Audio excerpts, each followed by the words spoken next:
The emerald planet book সামারির chapter 5। এমন জঙ্গলের কথা ভাবুন যেখানে গরমকাল ছোট আর প্রায়ই দাবানল লাগে। অনেক দিন আগে পোলার রিজিয়নগুলো সবুজ প্রাণে ভরা ছিল।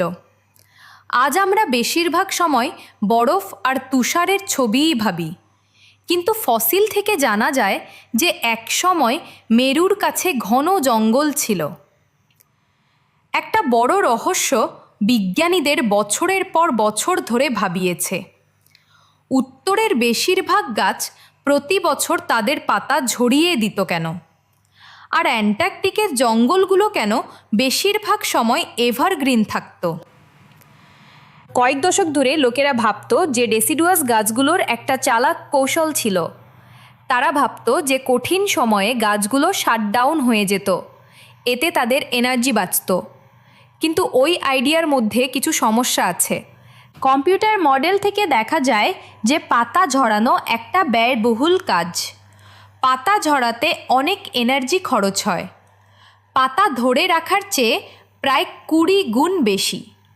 তাছাড়া এভারগ্রিন গাছগুলোও পাতা ঝরায়, তারা শুধু এই কাজটা ধীরে ধীরে করে। তাই ঘুমিয়ে এনার্জি বাঁচানোর সহজ আইডিয়াটা এখানে খাপ খায় না। আসল উত্তরটা বেশ অন্যরকম। ডেসিডুয়াস গাছগুলো খুব দ্রুত বাড়ত। তারা ছোট গরমকালকে ভালোভাবে কাজে লাগাতো। তারা সূর্যের আলো থেকে দ্রুত খাবার তৈরি করত। এই দ্রুত বৃদ্ধির ফলে প্রতি বছর তাদের অনেক নতুন চারাগাছ জন্মাতো। তারা দ্রুত বড় হতো আর তারপর অল্প বয়সেই মরে যেত। এই লাইফ সাইকেলটা তাদের পোড়া বা খালি জমিতে দ্রুত ছড়িয়ে পড়তে সাহায্য করত। অন্যদিকে এভারগ্রিন গাছগুলো ধীরে ধীরে বাড়ে। তারা সারা বছর ধরে একটু একটু করে নিজেদের আকার বাড়ায়। যখন আগুন লাগে তখন এভারগ্রিন গাছগুলো আবার ফিরে আসতে স্ট্রাগল করে।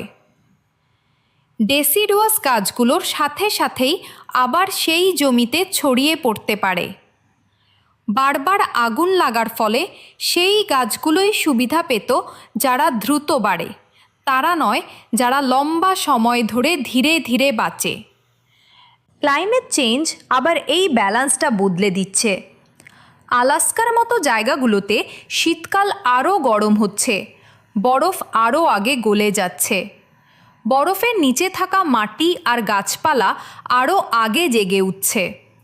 যদি পোলার অঞ্চলে ঝোপঝাড় আর গাছপালা আরও বেশি বাড়তে শুরু করে, তাহলে তারা আরও বেশি তাপ আটকে রাখবে। এটা একটা লুপের মতো ওয়ার্মিংকে আরও দ্রুত করে দিতে পারে। তাই শিক্ষাটা পরিষ্কার, ডেসিডুয়াস গাছগুলো জিতেছিল দ্রুত আর ক্ষণস্থায়ী হয়ে। তারা ঝুঁকি নিয়েছিল আর খালি জায়গাগুলো পূরণ করেছিল। এভারগ্রিন গাছগুলো স্থির ছিল, কিন্তু এই আগুন ভরা বদলাতে থাকা দুনিয়ায় তারা পিছিয়ে পড়েছিল। যখন পরিবর্তন দ্রুত আসে তখন প্রকৃতি প্রায়ই গতিকেই পুরস্কৃত করে।